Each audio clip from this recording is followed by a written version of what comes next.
Welcome to all the engineers. Root locus plot हम लोग पढ़ रहे थे और उसमें हम लोगों ने रूल 1, 2, 3 देख लिया था। हम लोग ये समझे थे कि रूट लोकस प्लॉट है क्या। तो रूट लोकस प्लॉट हमें ये बताता है कि अलग अलग गेन पे हमारा जो सिस्टम के जो क्लोज लूप कंट्रोल सिस्टम के जो पोल्स हैं वो कैसे मूव करते हैं और पोल लोकेशन से हम लोग सिस्टम की स्टेबिलिटी को समझ सकते हैं, है ना। इसलिए रूट लोकस प्लॉट से हमें ये पता चलता है कि कितने गेन तक सिस्टम स्टेबल रहेगा और कितने गेन के बाद सिस्टम आपका अनस्टेबल हो जाएगा।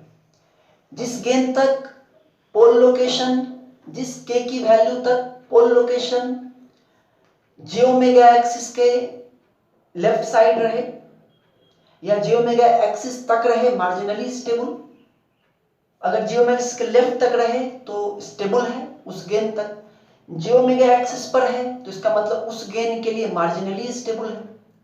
और अगर गेन बढ़ाते जाएं और किसी गेन के लिए हम ये देख रहे हैं कि पोल लोकेशन जे ओमेगा एक्सिस के राइट साइड आ गया तो इसका मतलब है कि उस गेन के लिए सिस्टम क्या होगा, अनस्टेबल हो जाएगा। मतलब हमें एक रेंज मिलता है गेन का कि इतने गेन तक के लिए सिस्टम आपका स्टेबल रहेगा, उसके आगे अनस्टेबल हो जाएगा। सबसे मेन जो इंपॉर्टेंस है इसका। और इसको पता लगाने के लिए हम लोगों ने 2-3 रूल्स देखा था, जिसमें कि सबसे पहला रूल था आपका सिमेट्रिसिटी, जो कि ये कहता है कि जैसा रियल एक्सिस के ऊपर होगा वैसा ही रियल एक्सिस के नीचे होगा। दूसरा, रूट लोकस ब्रांच स्टार्ट कहां से होता है, ओपन लूप कंट्रोल सिस्टम के पोल लोकेशन से, और एंड कहां पे होता है, ओपन लूप कंट्रोल सिस्टम के जीरोस लोकेशन पे। Number of root locus branch कितने होंगे, तो जो नंबर ऑफ पोल्स होंगे वही number of root locus branch होंगे। और उसमें हमने एक बहुत ही इंपॉर्टेंट रूल देखा, अगर आप पिछला वीडियो देखे हो तो ये बहुत इंपॉर्टेंट रूल है कि कोई पॉइंट, कोई पोल लोकेशन रियल एक्सिस का कोई पोल लोकेशन आपके रूट लोकस प्लॉट पे होगा कि नहीं होगा, इसको पता लगाने का एक सिंपल सा तरीका क्या है वो हमने पढ़ा कि अगर कोई भी पॉइंट, सपोज कि ये पॉइंट रूट लोकस प्लॉट पे लाई करेगा कि नहीं करेगा, तो कैसे पता चलेगा। इस पॉइंट के राइट साइड में देखेंगे कि कितने सम ऑफ पोल एंड जीरोस हैं, तो इसके इधर एक भी पोल एंड जीरो नहीं है, तो इसका मतलब कि ये पॉइंट रूट लोकस प्लॉट पे लाई नहीं करेगा। ये पॉइंट करेगा क्या, मतलब यहां से लेकर के यहां तक का पॉइंट करेगा क्या, कर सकता है। क्यों, क्योंकि इनके इधर एक पोल है, तो sum of pole and zeros is equal to odd 1, तो ये पॉइंट लाई करेगा। फिर यहां से यहां तक का ये जो रियल एक्सिस का पार्ट है ये लाई करेगा कि रूट लोकस में, नहीं करेगा। क्यों, क्योंकि इसके राइट साइड में देखिए तो एक जीरो एक पोल, दोनों का सम कितना हो गया 2, इवन नहीं करेगा। इसके इधर वाला करेगा क्या, करेगा, क्योंकि इसके इधर इंफिनिटी तक का हर पार्ट, हर लोकेशन रूट लोकस प्लॉट पे लाई करेगा। क्यों, क्योंकि इसके इधर कोई भी पॉइंट लीजिए, उसके राइट साइड में देखिए तो sum of pole and zeros odd आ रहा है, और अगर ऑड है इसका मतलब कि ये पॉइंट लाई करेगा। ठीक है। और उसके बाद हम लोगों ने देखा था थर्ड रूल कि अगर नंबर ऑफ जीरोस की संख्या नंबर ऑफ पोल्स से कम होती है, तो पोल्स को तो जीरोस तक जाना है, तो जितनी कम होती है उतना जगह हम लोग क्या मानते हैं कि पोल्स कहां जाएंगे, इंफिनिटी पे जाएंगे। अब वो इंफिनिटी का डायरेक्शन तो 0 से 360 डिग्री में अनंत डायरेक्शंस हो सकते हैं, तो एक्चुअल कौन सा डायरेक्शन है वो किससे पता चलेगा, एसिम्पटोट से। और एसिम्पटोट जिसको हम लोग इससे रिप्रेजेंट करते हैं, उसका फॉर्मूला हमने देखा था 2q + 1 / p - z × 180 degree, where q = 180 degree where q is equal to 0 1 continued up to p minus z minus 1। ठीक है, जैसे ठीक है ना, अगर मान लीजिए तीन डिफरेंट p माइनस z अगर 3 है तो q की वैल्यू भी 3 होगी। हम लोगों ने पढ़ा था कि जितने इनफाइनाइट लोकेशंस होंगे उतने एसिम्पटोट होंगे, है ना, जितने इनफाइनाइट लोकेशंस होंगे उतने एसिम्पटोट होंगे। तो अगर तीन इनफाइनाइट लोकेशंस हैं, p minus z equal to अगर 3 है तो 3 एसिम्पटोट बनेंगे। एक बनेगा q इक्वल टू 0 के लिए, एक बनेगा q इक्वल टू 1 के लिए और एक बनेगा q इक्वल टू 2 के लिए। ठीक है, और उसके बाद हमने आपको दो न्यूमेरिकल दिया। गलती से वो दो न्यूमेरिकल जो होमवर्क में दिए देना था ये, और वो दोनों दिला गया जिसको हम लोग नहीं पढ़े हैं अभी। ठीक है, तो कोई बात नहीं, आज के क्लास में पढ़ेंगे तो वो भी आपका समझ में आ जाएगा। लेकिन अभी तक जितना हम लोगों ने समझा है उसके हिसाब से ये क्वेश्चन बनना चाहिए। तो अगर आप बनाना चाहें तो आप वीडियो को पॉज करके और ये क्वेश्चन लिख करके GSHS equal to k into S plus 1 into S plus 2 upon s into S plus 3 into S plus 4 इसको बना सकते हैं और उसके बाद मैच कर सकते हैं। ठीक है, 1 मिनट। आइए इस क्वेश्चन को बनाते हैं। तो देखिए ये GSHS आपके पास अवेलेबल है। यहां पे आप देख रहे हैं कि पोल लोकेशंस कहां कहां है, 0 -3 -4। तो रूट लोकस ब्रांच का स्टार्टिंग पॉइंट क्या होगा? अच्छा, कितने रूट लोकस ब्रांच होंगे? 3 होंगे, क्योंकि नंबर ऑफ पोल्स कितना है? 3 है। ठीक है, स्टार्टिंग पॉइंट कहां होगा? 0 पे, s equal to 0। Pole locations open loop control system के पोल लोकेशन से स्टार्ट होता है। एक ब्रांच 0 से स्टार्ट होगा, दूसरा ब्रांच -3 से स्टार्ट होगा और तीसरा ब्रांच -4 से स्टार्ट होगा। ठीक है, टर्मिनेटिंग पॉइंट कहां खत्म होगा? ओपन लूप कंट्रोल सिस्टम के जीरोस लोकेशन पे खत्म होगा। एक खत्म होगा -1 पे, एक खत्म होगा -2 पे और एक के बारे में नहीं पता तो एक खत्म होगा इंफिनिटी पे। ठीक है, इंफिनिटी आ गया तो प्लॉट बनाने से पहले आपको निकालना पड़ेगा एसिम्पटोट। तो asymptote number of root locus branches, इधर का जगह हम छोड़ दिए हैं प्लॉट बनाने के लिए। ठीक है, number of root locus branch, कितने ब्रांच बनेंगे? नंबर ऑफ पोल के बराबर 3। नंबर ऑफ, या ऐसे लिखते हैं, since p minus Z, number of poles कितने हैं? 3, नंबर ऑफ जीरोस कितने हैं? 2, तो p minus Z will be equal to 3 minus 2 equal to 1। Correct ना? अब देखिए, therefore number of asymptote equal to 1 and therefore angle of asymptote phi equal to 2q plus 1। तो यहां पे q क्या होता है? q होता है p माइनस जेड माइनस 1। तो p माइनस जेड कितना है? 1। तो q क्या होगा? सोचिए, ये इंपॉर्टेंट है। जैसे इसका फॉर्मूला है 2q plus 1 into 180 degree by p minus Z and q equal to 0 1 continued up to p minus Z minus 1। तो यहाँ तो p माइनस जेड इक्वल टू 1 है, तो 1 माइनस 1 कितना हो जाएगा? 0। मतलब q इक्वल टू 0 से 0 मतलब 0। q की वैल्यू सिर्फ एक, हम लास्ट क्लास में बोले अगर दो p माइनस जेड अगर 2 है तो q की दो वैल्यू लेंगे, एक लेंगे q इक्वल टू 0, एक लेंगे q इक्वल टू 1। अगर 3 है p माइनस जेड, 3 इंफिनिटी है, 3 एसिम्पटोट चाहिए तो q की वैल्यू लेंगे 3। कहां कौन कौन वैल्यू लेंगे? 0 1 2 तीनों। ठीक है, तो उसी हिसाब से देयरफॉर phi इक्वल टू, यहां 0 पुट करेंगे, 2 इंटू 0 1, 180 डिग्री बाई 1 यानी कितना हो गया?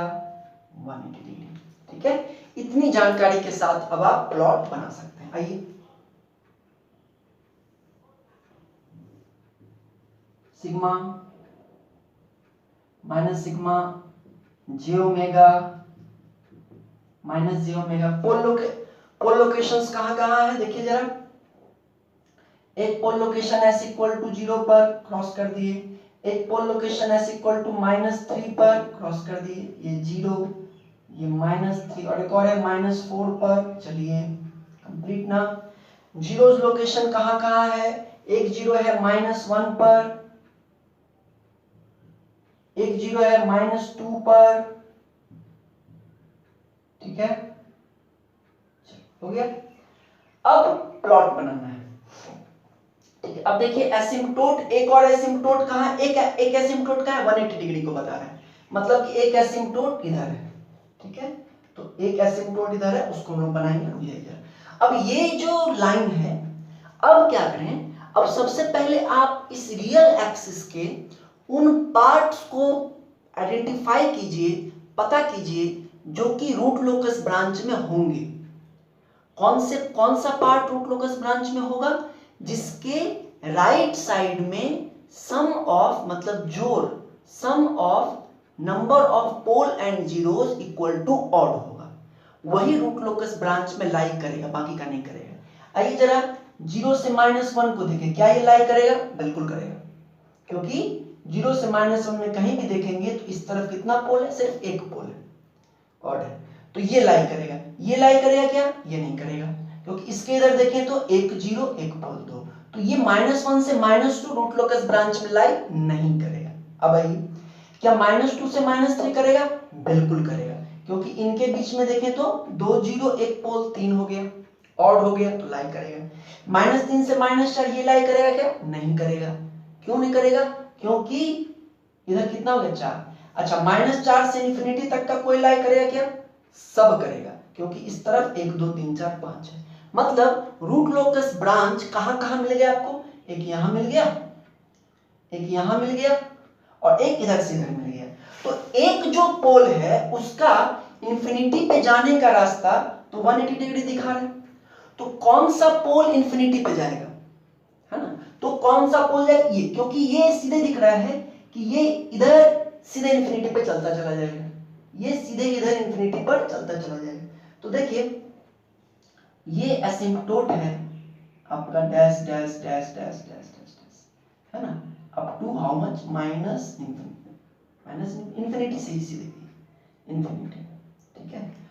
और जो प्लॉट होगा रूट लोकस का वो कैसा होगा,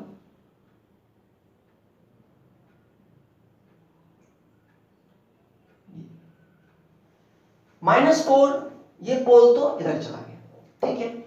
अब देखिए ये पार्ट भी रूट लोकस ब्रांच में है और ये पार्ट भी रूट लोकस ब्रांच में है, और पोल को जीरोस के पास जाना है, और ये पार्ट है नहीं बीच में, तो सिंपल लॉजिक क्या कहता है कि इसको हम इससे मिला दें, ऐसा, ठीक है, और इसको इससे मिला दें, बस ये हो गया आपका रूट लोकस प्लॉट। इस ओपन लूप कंट्रोल सिस्टम का रूट लोकस प्लॉट यही हो गया, ठीक है ना। अब देखिए ये जीरो का पॉइंट जो है वो क्या बता रहा है, k इक्वल टू 0, ये जो पोल का पॉइंट है इक्वल टू 0 पर k equal to 0, k equal to 0 से k इक्वल टू इंफिनिटी में ये पोल 0 से -1 तक आएगा, ठीक है। फिर यहां जो -3 पर था वो -2 पर आएगा, और जो -4 पर था वो इंफिनिटी पर जाएगा, ठीक है। तो यहां से जो रूट लोकस प्लॉट है वो आपका ये रूट लोकस प्लॉट हो गया, ठीक है। अच्छा, अब अगर मान लीजिए ये तो प्लॉट तो बन गया, अब अगर मान लीजिए कि आपके मन में ये एक इच्छा हो कि भाई -3 से -2 के बीच में, है ना, जैसे सपोज -2.5 ये पॉइंट रूट लोकस प्लॉट पे है, तो -2.5 जब पोल लोकेशन है -2.5 उस समय k की वैल्यू क्या होगी, अगर आपको ये पता करना है कि किस गेन के लिए, देखिए हर केस में सिस्टम स्टेबल है, system is not going to be unstable, लेकिन गेन जब s इक्वल टू -2.5 है उस समय गेन कितना है, कैसे निकालेंगे। देखिए इतना तो कंफर्म है कि -2.5 आपके रूट लोकस ब्रांच में है, इट इज लाइंग। अगर ये लाई करता है तो इसका मतलब है कि ये मैग्नीट्यूड और एंगल कंडीशन दोनों को सेटिस्फाई कर रहा होगा, करेक्ट। तो ये हम इसलिए बता रहे हैं, कहीं भी आपसे पूछे कि भाई मान लीजिए, अगर मान लीजिए पूछे -1.5, तो -1.5 तो रूट लोकस ब्रांच में है ही नहीं, तो ये तो सेटिस्फाई ही नहीं कर रहा है, तो ये तो एंगल कंडीशन और मैग्नीट्यूड कंडीशन को सेटिस्फाई ही नहीं करेगा।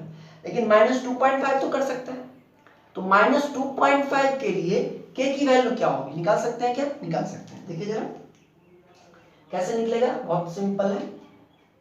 मैग्नीट्यूड ऑफ के -2.5 के लिए निकालना है, हम लोग ऐसा क्वेश्चन कर चुके हैं। तो क्या हो जाएगा -2.5 + 1 into -2.5 + 2 divided by -2.5 into 3 -2.5 into 4 -2.5 equal to 1।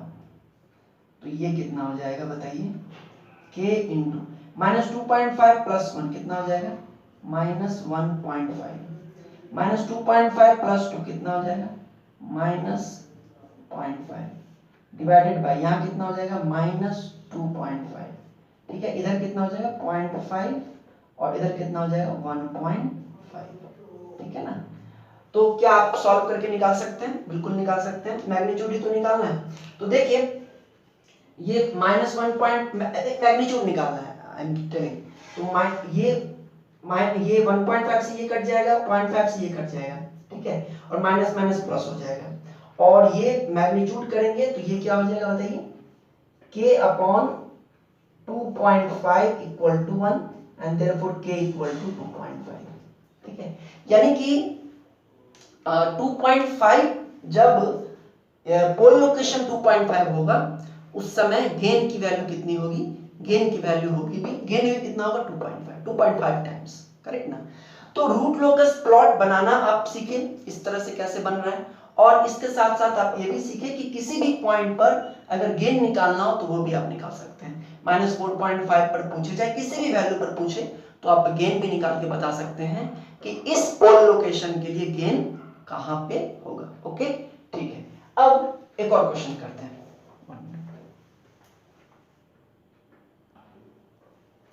Next question देखिए, k upon s into s plus 6। देखिए k upon s into s plus 6, इसको देखते हैं जल्दी से जरा। इसमें स्टार्टिंग पॉइंट कहां होगा 0 और -6, ठीक है। टर्मिनेटिंग पॉइंट नहीं है कुछ भी, तो 0, सॉरी टर्मिनेटिंग पॉइंट कहां होगा इंफिनिटी, करेक्ट ना। तो रूट लोकस ब्रांच कितने होंगे, नंबर ऑफ RLB 2, ठीक है, इधर प्लॉट बनाएंगे।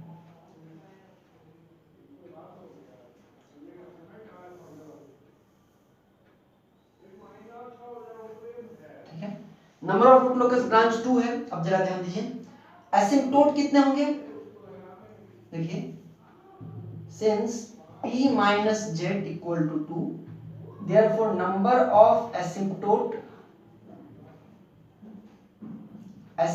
कितने होंगे 2।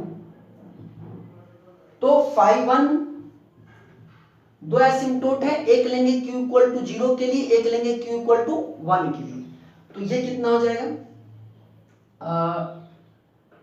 q इक्वल टू 0 लेंगे तो 2 इंटू क्यू 0 हो जाएगा, तो 1 into 180 degree divided by p minus 2, तो ये कितना हो जाएगा 2 इंटू 190 डिग्री, और 5 2 1 लेंगे तो 3, 2q प्लस 1 में q की जगह 1 पुट करेंगे 3 हो जाएगा, 3 इंटू 180 बाई 2 कितना हो जाएगा 270 डिग्री।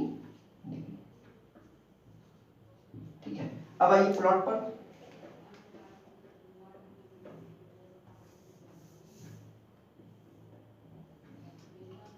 सिग्मा माइनस सिग्मा जी ओमेगा माइनस जी ओमेगा, ठीक है, सब कुछ समझ में आ रहा है आपको। दो एसिम्पटोट इसमें चाहिए, दो इन्फिनिटी लोकेशन है, दो एसिम्पटोट चाहिए, दोनों का हमने एंगल निकाला, एक निकला 90 डिग्री, एक निकला 270 डिग्री। अब आइए, एक पोल है आपका 0 पे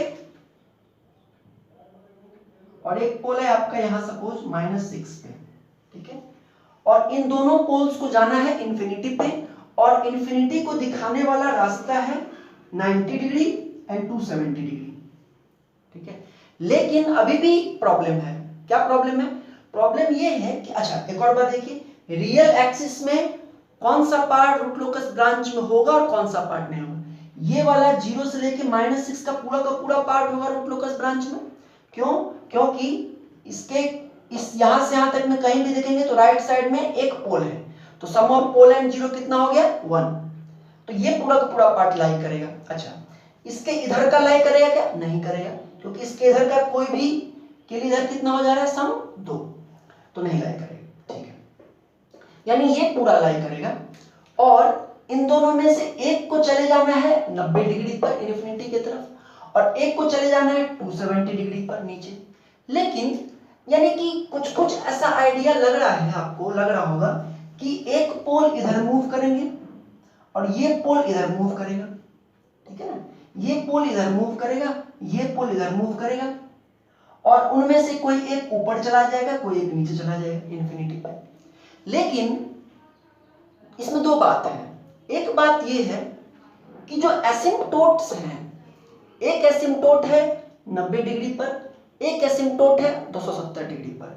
ये एसिम्पटोट रियल एक्सिस को कहां पे कट कर रहे हैं? जरूरी नहीं कि दो एसिम्पटोट हो, तीन तीन एसिम्पटोट हो सकते हैं, है ना। तो ये एसिम्पटोट जो हम बोल रहे हैं कि एक 90 डिग्री पर है, एक 270 डिग्री पर है, तो कहीं पर कोई पॉइंट ऐसा होना चाहिए जहां से कि दिखाया जाए जहां पर वो एसिम्पटोट रियल एक्सिस को कट कर रहा है। इस केस से पहले तक एसिम्पटोट सिर्फ एक आया था, इसका 180 डिग्री था, तो हम लोग उसको ऐसे बना दे रहे थे। अब दो एसिम्पटोट हैं, अगले में 3 एसिम्पटोट आएंगे, 4 भी आ सकते हैं, कितने भी आ सकते हैं। तो एसिम्पटोट्स आखिर रियल एक्सिस को कहां कट कर रहे हैं? जितने भी एसिम्पटोट्स होते हैं वो सारे के सारे रियल एक्सिस से किसी एक पॉइंट से ड्रॉ होते हैं। रियल एक्सिस पे किसी एक पॉइंट पे सारे के सारे होते हैं, वहां से फिर हम लोग उनको बनाते हैं।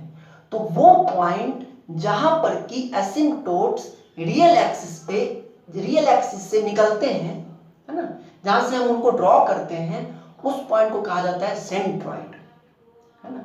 The point where asymptotes cut the real axis, the point where asymptote cuts the real axis is called as centroid. उसको सेंट्रॉइड कहते हैं और उसको रिप्रेजेंट करते हैं सिग्मा से, और ये है आपका रूल नंबर 4। चौथा रूल क्या है कि अगर एक से ज्यादा एसिम्पटोट हो गए तो वो एसिम्पटोट रियल एक्सिस को कहां कट करेंगे, आपको ये भी निकालना पड़ेगा, है ना। समझ में आया? पहले तो starting point, breaking point, starting point, terminating point निकाल लिए, रूट लोकस ब्रांच निकाल लिए, ठीक है, ये सब हो गया। एसिम्पटोट का एंगल निकाल लिए। अब अगर एक से ज्यादा एसिम्पटोट होंगे तो रियल एक्सिस पे कहां कट करेंगे, तो वो पॉइंट होता है सेंट्रॉइड, जिसको लिखते हैं sigma, centroid, the point where asymptote cuts the real axis. और जितने भी एसिम्पटोट होंगे सबका एक ही सेंट्रॉइड होगा, वहीं से वो सब ओरिजिनेट होंगे। और सेंट्रॉइड एक रियल एक्सिस का पॉइंट है और इसको निकालने का फॉर्मूला क्या है, देख लीजिए, सम ऑफ, ये समेशन, समेशन मतलब sum of real part of pole location, ध्यान से, sum of real part of pole location minus sum of real part of zeros location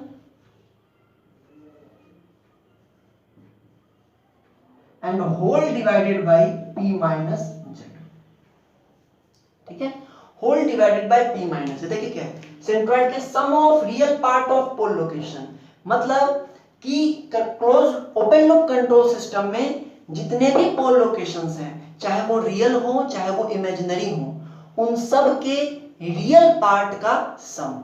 जैसे मान लीजिए एक -3 प्लस जे, एक -3 माइनस जे, तो इमेजिनरी पार्ट को नहीं लेना, सिर्फ रियल पार्ट को, -3 और -3। तो sum of real part of pole location minus sum of real part of zeros location, zeros के लोकेशन के भी रियल पार्ट का sum, and divided by p minus z, यही क्या दे देता है, सेंट्रॉइड। तो आइए इस क्वेश्चन में अगर देखें, तो इस क्वेश्चन में सिग्मा सेंट्रॉइड कहां होगा, sum of real part of pole location. तो दो पोल लोकेशंस हैं, एक है 0 पर, एक है -6 पर, तो 0 प्लस -6 मतलब कितना हो जाएगा, -6 minus sum of real part of zero location. क्या कोई जीरो लोकेशन है? नहीं, तो 0 divided by p minus Z. तो p माइनस जेड कितना है, 2 है, तो डिवाइडेड बाई 2। तो सेंट्रॉइड कहाँ आ गया, -3 है ना, -3। मतलब कि बीच का एक पॉइंट है -3, ठीक है। और यहीं से ये फॉर्मूला नोट्स में आपको हम भेज देंगे, और यहीं से दोनों एसिम्पटोट यहीं से एराइज होंगे। मतलब एक एसिम्पटोट ऐसे होगा, ठीक है, 90 डिग्री पर टुवर्ड्स इंफिनिटी, और एक एसिम्पटोट नीचे होगा 270 डिग्री पर टुवर्ड्स इंफिनिटी, ठीक है। ये भी इंफिनिटी, ये भी जो भी है। तो ये एसिम्पटोट ये आपको एक रास्ता बता रहा है कि जो रूट लोकस ब्रांच होगा वो इसी के पैरेलल जाएगा, ठीक है, पैरेलल जाएगा, ठीक है। अब जरा ध्यान दीजिए, यानी कि ये सेंट्रॉइड आपको पता चल गया। अब इसका मतलब ये है कि ये जीरो इस तरफ, ये जो पोल है ये इस तरफ मूव करेगा, ये जो पोल है ये इस तरफ मूव करेगा, और दोनों बीच में कहीं पे आपस में कोलाइड करेंगे, कह सकते हैं आप कि कहीं पर आपस में मिलेंगे, कहीं पे आपस में मिलेंगे, और एक पोल ऊपर चला जाएगा और दूसरा पोल नीचे चला जाएगा। लेकिन एक कंफ्यूजन जो स्टूडेंट्स के दिमाग में ये हो जाता है कि ये जो पोल लोकेशंस हैं ये आएंगे ऐसे, और एसिम्पटोट का जो पॉइंट है, जो सेंट्रॉइड है, वहीं पर आकर के कोलाइड करके एक ऊपर एक नीचे चला जाएगा। ये कोई जरूरी नहीं है ना। ऐसे कई सारे क्वेश्चंस हम लोग करेंगे जिसमें कि ये सेंट्रॉइड तो रूट लोकस ब्रांच में नहीं भी हो सकता है। ऐसा कोई जरूरी नहीं है कि सेंट्रॉइड रूट लोकस ब्रांच में ही हो। इस क्वेश्चन में ये आ गया है, लेकिन ऐसा जरूरी नहीं है कि सेंट्रॉइड आपके रूट लोकस ब्रांच में ही लाई करे, समझ रहे हैं ना। तो ये हम यहां से ये नहीं कर सकते हैं कि ये पोल यहां आएगा इधर, ये -6 यहां आएगा इधर, और एक ऊपर चला जाएगा एक नीचे चला जाएगा। रूट लोकस ब्रांच एसिम्पटोट के पैरेलल होते हैं, आई एग्री, लेकिन जरूरी नहीं है कि सेंट्रॉइड से ही दोनों पोल कोलाइड करके ऊपर नीचे जाए, ठीक है। तो अब आपका आएगा रूल 5, ठीक है। जब एक एसिम्पटोट से ज्यादा संख्या बढ़ती है तो फिर कुछ रूल्स और बढ़ते हैं। तो चौथा रूल था कि एक एसिम्पटोट से ज्यादा हुआ तो आपको निकालना पड़ेगा सेंट्रॉइड, है ना। और सेंट्रॉइड वो पॉइंट है जहां से कि एसिम्पटोट रियल एक्सिस को कट करते हैं। और दूसरा कि अगर ऐसा आपको दिख रहा है कि दो पोल्स आपस में कोलाइड करने वाले हैं, कोलाइड करेंगे, उसके अलावा कोई चारा नहीं है, और वहां से फिर वो बटेंगे या कहीं कहीं डाइवर्ज करेंगे, तो वो पॉइंट जहां पर दो पोल का इस तरह का कुछ होता है उसको कहते हैं break point, BREAK, break point. Break point का अगर बेसिक बात करें तो ये वो पॉइंट है जहां पर दो पोल आपस में कोलाइड करते हैं, ठीक है। अब ब्रेक पॉइंट के दो टाइप्स हैं, एक है ब्रेक इन, इसको हम मिटाने देंगे, एक है ब्रेक इन पॉइंट और एक है ब्रेक अवे पॉइंट, ठीक है। देखिए ब्रेक पॉइंट के दो टाइप्स हैं, एक है break in point, break in point. Break in point क्या होता है, जैसे मान लीजिए ये आपका जियोमेट्रिक एक्सिस है और कोई पोल, कोई रूट लोकस ब्रांच कुछ इस तरह का है, एक पोल यहां से आ रहा है इधर और सिमेट्रिकल है, एक ये इमेजिनरी पोल्स में आएगा, एक पोल यहां से आ रहा है इधर और एक पोल यहां से आया इधर, ये इधर आया और यहां पर आकर के एक चला गया इधर और एक चला गया इधर। मतलब कि कोई दो पोल या दो से ज्यादा पोल रियल एक्सिस के ऊपर से या कहीं ये इस स्पेस से किसी क्वाड्रेंट से मूव करते हुए रियल एक्सिस पर आए और फिर रियल एक्सिस पर आगे मूव कर जाए, ठीक है। स्पेस से किसी क्वाड्रेंट से पोल रियल एक्सिस पर कोलाइड करें और वहां से एक पोल इधर चला जाए, एक पोल उधर चला जाए, इसको कहते हैं ब्रेक इन पॉइंट, कि दो पोल आया, इन किया और वहां से फिर आगे बढ़ गया, तो ब्रेक इन पॉइंट। ये इस तरह का जो होता है वो होता है ब्रेक इन पॉइंट। और एक और होता है break away point, break away point. Break away point just इसका उल्टा, ब्रेक अवे पॉइंट क्या करता है कि दो पोल पहले से कहीं भी हो सकते हैं, रियल एक्सिस पर कहीं भी हो सकता है, एनीवे रियल एक्सिस पर कहीं भी है, और वो आपस में मूव किया ऐसे, ये मूव किया ऐसे, ये मूव किया, और ये दोनों एक पॉइंट पे कोलाइड किए, और उसके बाद एक उधर, एक कहीं चला गया और एक कहीं चला गया सिमेट्रिकली। तो ये जो कंडीशन है जिसमें कि पोल्स रियल एक्सिस पर कोलाइड करते हैं, रियल एक्सिस पर कोलाइड करते हैं, और उसके बाद फिर अवे चले जाते हैं, स्पेस में क्वाड्रेंट में चले जाते हैं, तो उसको कहते हैं ब्रेक अवे पॉइंट। अगर क्वाड्रेंट से आए रियल एक्सिस में और फिर रियल एक्सिस में मूव कर जाए तो वो कहलाएगा ब्रेक इन पॉइंट, और अगर रियल एक्सिस पर मूव करके कोलाइड करे और वहां से क्वाड्रेंट में जाए तो वो कहलाएगा ब्रेक अवे पॉइंट। ठीक है, तो ब्रेक इन पॉइंट और ब्रेक अवे पॉइंट दो तरह के पॉइंट हैं, और ब्रेक पॉइंट वो पॉइंट है जहां पर कि आकर के पोल्स कोलाइड करेंगे। तो इस क्वेश्चन में भी ऐसा कंडीशन है और हम लोगों को ब्रेक पॉइंट निकालना पड़ेगा। ठीक है, ब्रेक पॉइंट निकालना पड़ेगा। तो ब्रेक पॉइंट निकालने के कुछ स्टेप्स हैं। ठीक है, वो सारे स्टेप्स नोट्स में हम भेजेंगे आपको, लेकिन यहां पर हम लोग इस क्वेश्चन के लिए उन स्टेप्स को बनाते हैं। देखिए, पहला स्टेप है स्टेप 1 कि GSHS इक्वल टू -1 कीजिए। मतलब यहां पर यही है GSHS ना, यानी K upon S into S plus 6 equal to -1, यानी K equal to -S into S plus 6। ठीक है, तो पहला स्टेप GSHS इक्वल टू -1, और स्टेप 2 है कि K को लिख दीजिए S के टर्म्स में। तो K इक्वल टू इतना लिख दिए। अब इसको जरा सा हम लोग सिंप्लीफाई कर लें तो माइनस ये अंदर जाएगा तो S स्क्वायर प्लस 6S। ठीक है, अब स्टेप थर्ड है कि dk बाई ds निकाला जाए। पहला स्टेप इसको इक्वल टू -1 करेंगे, GSHS equal to -1। Second step k को s के टर्म्स में रिप्रेजेंट करेंगे। थर्ड स्टेप इसका डिफरेंशिएशन करेंगे s के रिस्पेक्ट में, तो क्या हो जाएगा बोलिए, माइनस तो इधर रहेगा ही, ये हो जाएगा आपको 2s प्लस 6। ठीक है, फोर्थ स्टेप में करेंगे dk by ds equal to 0, dk by ds equal to 0। तो दिस इंप्लाइज दैट क्या हो जाएगा बताइए,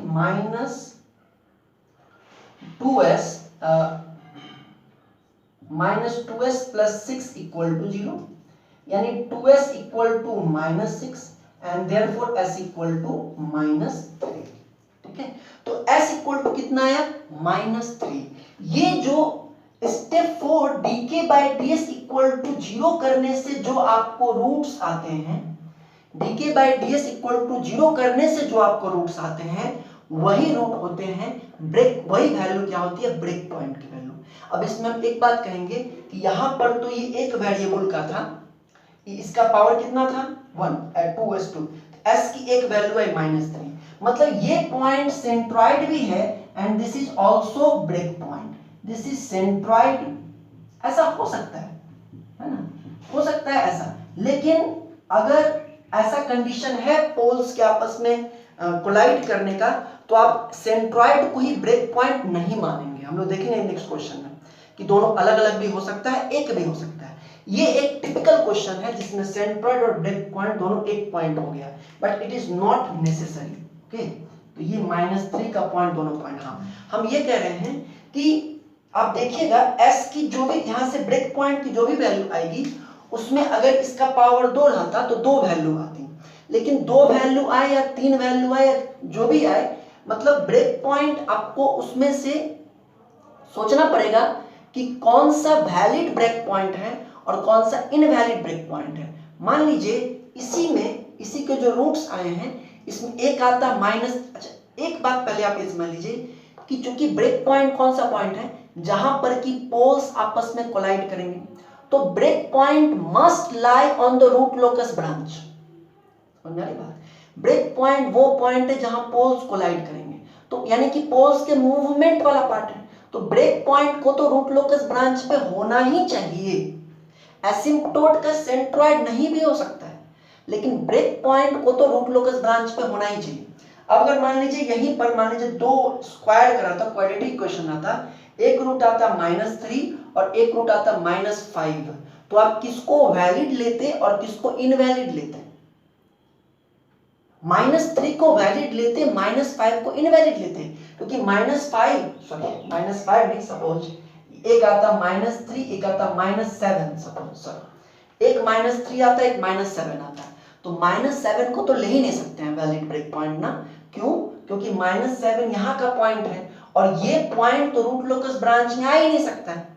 इसके इस तरफ तो सम ऑफ 2 पोल इवन है, तो -7 तो रूट लोकस ब्रांच में आ ही नहीं सकता है, इसलिए -7 is not a valid break point. Valid break point क्या है? -3।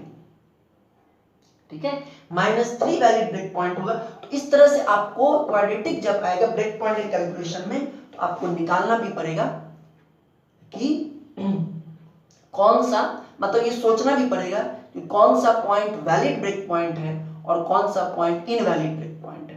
करेक्ट ना? तो यहां से हम लोग क्या देख रहे हैं, s इक्वल टू -3, यही आपका क्या निकला? ब्रेक पॉइंट निकला। तो अब यहां से बिल्कुल क्लियर है, अब कुछ और निकालने की जरूरत यहां पे नहीं है, यहां से बिल्कुल क्लियर है कि ये ऐसे जाएगा और ये ऐसे जाएगा, है ना, ये इधर ऐसे जाएगा, ये इधर ऐसे जाएगा और एक चला जाएगा, कोई भी देयर इज नॉट एनी, और इसको आप मिला दिया कीजिए, ऐसा नहीं है कि दूर रखना है, इसको मिला दिए यहां तक ऐसे, और उसके बाद एक चला जाएगा ऐसे एसिम्प्टोट के पैरेलल। आप इस पे भी बना सकते, थोड़ा सा इससे हटा करके ही बनाते हैं, इसके पैरेलल होना चाहिए, है ना। तो जैसे ये अगर एसिम्प्टोट है तो हम लोग बनाएंगे अपना ग्राफ इसके पैरेलल, सपोज यहां बना है, ठीक है, ठीक है, तो ये ऐसे, करेक्ट ना। तो ये आपका हो गया रूट लोकस ब्रांच, ठीक है। तो इस क्वेश्चन का रूट लोकस प्लॉट यही होगा जो आपको रेड से दिख रहा है, करेक्ट। तो इसमें बहुत सिंपल है और किसी तरह से बनता है, 4-5 चीज निकालनी है। इसमें एक और रूल बच गया इमेजिनरी का, उसके क्वेश्चंस अलग है, उसको भी करेंगे। तो ये देखिए, ये रूट लोकस प्लॉट, ये बहुत सिंपल, इसमें आपने नया चीज सीखा, सेंट्रॉइड निकालना और ब्रेक पॉइंट निकालना, वेरी इंपॉर्टेंट, ठीक है। तो अच्छा, इसमें भी अगर किसी भी पॉइंट के लिए आपसे पूछा जाए -1, -2, -3, -4, किसी भी पॉइंट के लिए अगर गेन की वैल्यू पूछे, जैसे -3 पर ही पूछे गेन कितना होगा, तो -3 रूट लोकस ब्रांच पे लाई करेगा, तो k अपॉन -3 इंटू -3 इंटू +6, 6 -3 कितना हो जाएगा? 3 इक्वल टू 1। तो यहां से -9 मैग्नीट्यूड में 9, k इक्वल टू 9, यानी 9 टाइम्स गेन जब होगा तो आपका क्या होगा? पोल लोकेशन -3 होगा। और इधर -3 + 1j, सारे के सारे -3 लेकर के -3 + 4j, -3 - 4j सभी लाई करेंगे इस पे, ठीक है। तो ये जो क्वेश्चन है इसको आपको ये आपने देख लिया। अब इसी बेसिस पर एक दो ये यही क्वेश्चन आपको होमवर्क दिए थे, लेकिन ब्रेक पॉइंट हम लोग पढ़े नहीं थे, इसलिए ये नहीं बना सकते। तो नेक्स्ट अब आपका होमवर्क होगा GSHS equal to k upon s+1 into s+2। GSHS equal to k upon s+1 into s+2, और एक और है GSHS equal to k upon s into s+2, ठीक है। तो इन दोनों क्वेश्चंस को GSHS equal to k upon s1 plus into s+2, GSHS equal to k upon s into s+2, ये दोनों क्वेश्चन इसी कंसेप्ट पर है। इन दोनों को आप बनाइए और बना करके इन दोनों को आप ये कीजिए, रखिए। नेक्स्ट वीडियो में इन दोनों को भी बनाएंगे और नेक्स्ट पार्ट इसका पढ़ेंगे जब इमेजिनरी एक्सिस को कट करने वाला ग्राफ बनेगा, उसको देखेंगे। और फिर उसके बाद इसका जो लास्ट पार्ट है इमेजिनरी रूट्स के ऊपर, angle of arrival, angle of departure वाला, उसको देख करके इस टॉपिक को खत्म करेंगे, ठीक है। थैंक यू वेरी मच, इसको बनाइएगा। Best of luck.